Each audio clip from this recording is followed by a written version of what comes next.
I'm out here in the garden today and I'm realizing this is where most of my thinking happens. Even though I've not been growing like a ton of vegetables, I realize that every time my hands are busy, this is when the mind starts talking. So I'm not going to make this structured in any way. It's just going to be a mental dump, excuse me, while I plant some of this comfrey, because comfrey adds a lot of nitrogen, I think phosphorus as well, and potassium into the ground. And these are actually the main nutrients that you need in your garden. So if you can get some comfrey for your garden. It is incredible.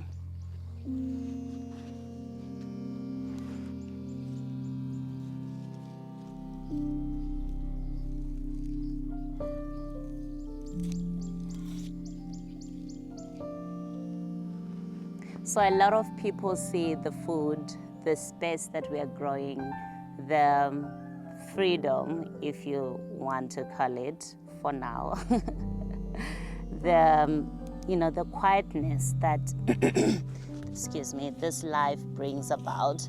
But then people don't also see the constant awareness. I feel horrible using these tools because sometimes I dig into the worms and I kill them, which is not nice. Anyway, but you don't realize that we are also always thinking about the rainfall. We are always thinking about what's next. We are thinking about the ground, if it's going to handle whatever that's going on. The climate change is such a big deal for us right now, and we constantly think about it. And even when nothing is wrong, you're constantly thinking. I don't know if that makes sense. Like there's constantly something happening in your head. In the quietness, you are constantly planning.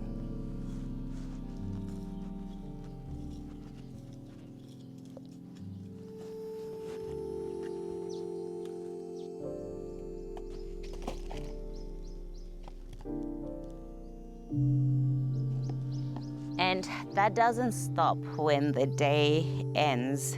At night, it's actually the heaviest. Like at night, the mental load is actually the heaviest. Your body wants to rest, but your mind stays alert. When it rains hard or the wind picks up, you are there thinking to yourself, what is going on? This is very unusual.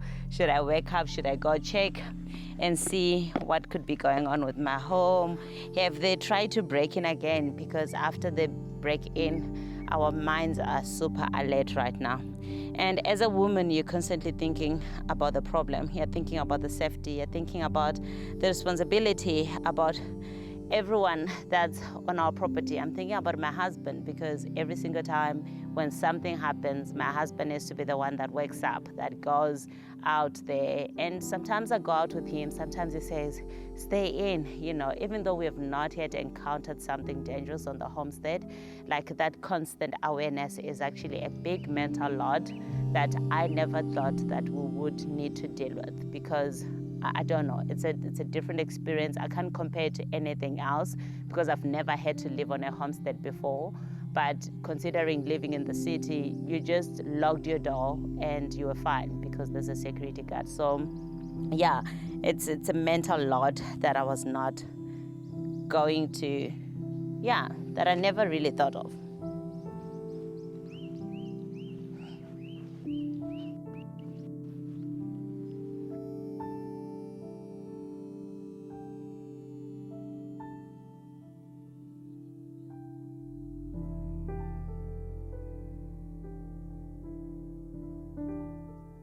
Weeding feels like a great metaphor for this type of life. The mental load never disappears. It keeps coming back over and over again. And a bit at a time. It's never like all at once. It's just like slowly coming back. And then you sort of go back into the garden, which is your brain, your mind, and you keep on weeding and removing it bit by bit, because if you try to clear everything all at once, it feels very overwhelming. But if you show up consistently, it becomes manageable. You take it away bit by bit. And honestly, I've had moments where I've thought if I can actually do this, moments where the responsibility felt heavier than the dream itself. I don't think we talk about that enough, where your dreams feel like they're so far away from reach that you question everything else that you're doing, especially when you are a woman and you're trying to hold everything together. And I know we are going to think about, a lot of people will think about, oh, the husband does most of the work, the man does most of the work on the homestead.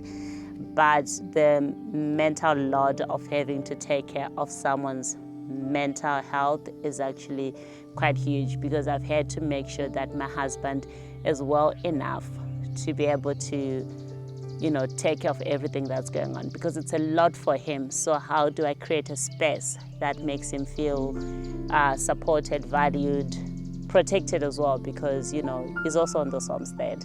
So yeah, it's things that I think about a lot, and I've been thinking about that a lot lately, actually.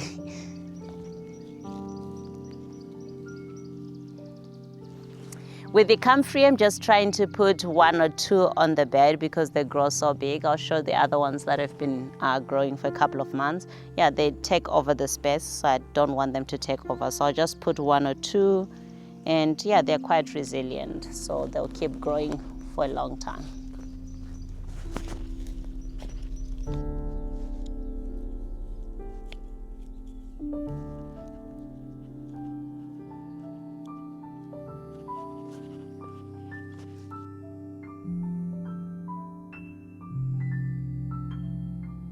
Beautiful. Ooh.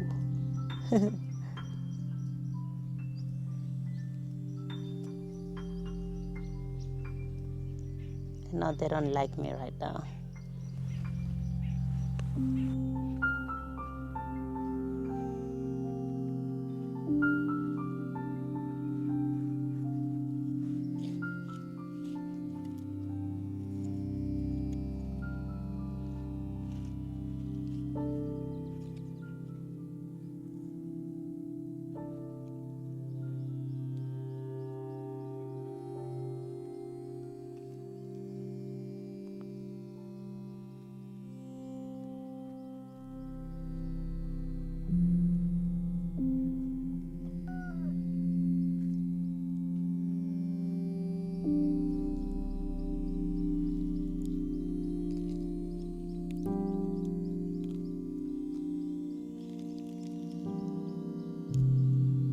But what I did not expect was how much this life would build my confidence. Not confidence in a loud way, but in a grounded way. You start trusting yourself to figure things out.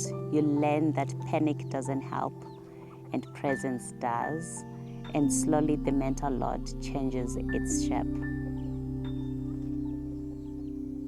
Do you even like vegetables, or you're just pretending? Okay, you like them?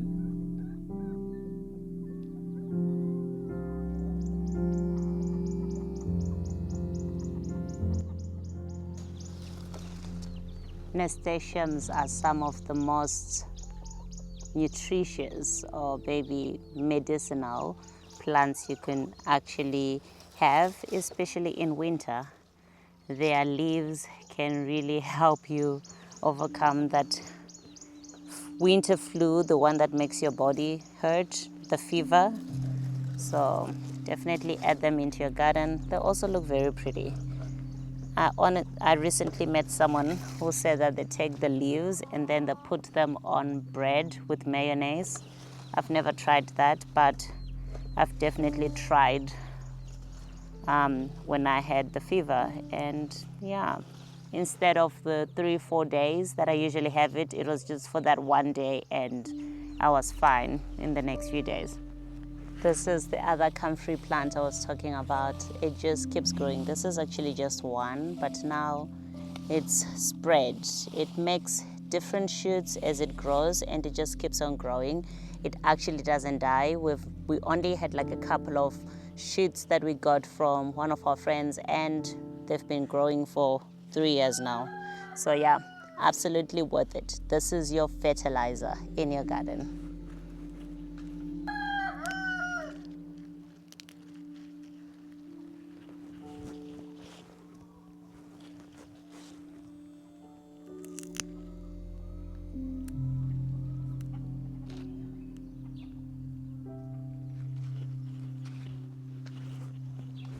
This is what you transplant.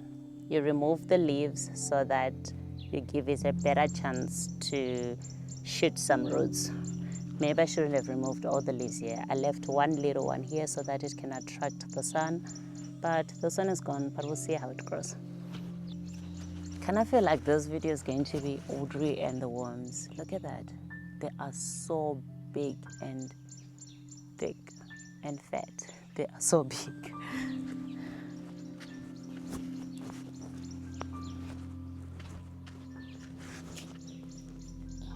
Ooh.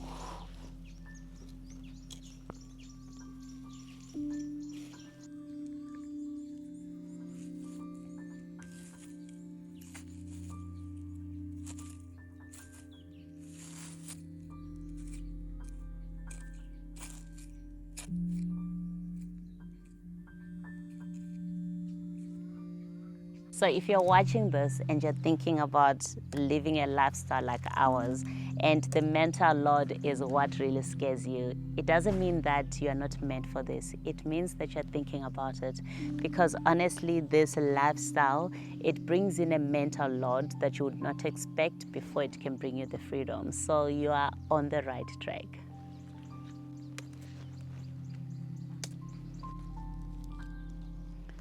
There's no skipping that part, but the freedom feels different when you've carried the weight. It's quieter and deeper. It's not about escape, remember that always. It's about ownership. Ownership of your time, ownership of the land, and ownership of just who you are and going back to your roots. Keep.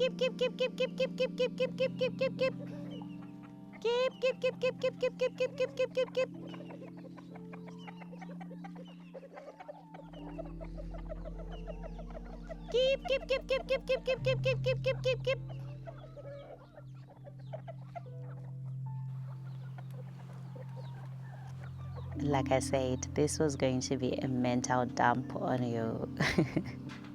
I think this is why I like doing things like this, simple things, just being in the garden, doing easy homesteading chores.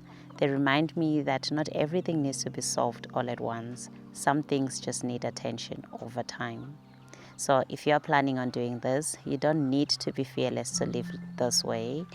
You don't need to know everything all at once. You're going to learn it as you go. You just need to be willing to learn and to grow into it, because you are going to grow a lot. And this is what homesteading looks like for me. It's quiet work, a busy mind, and a growing capacity.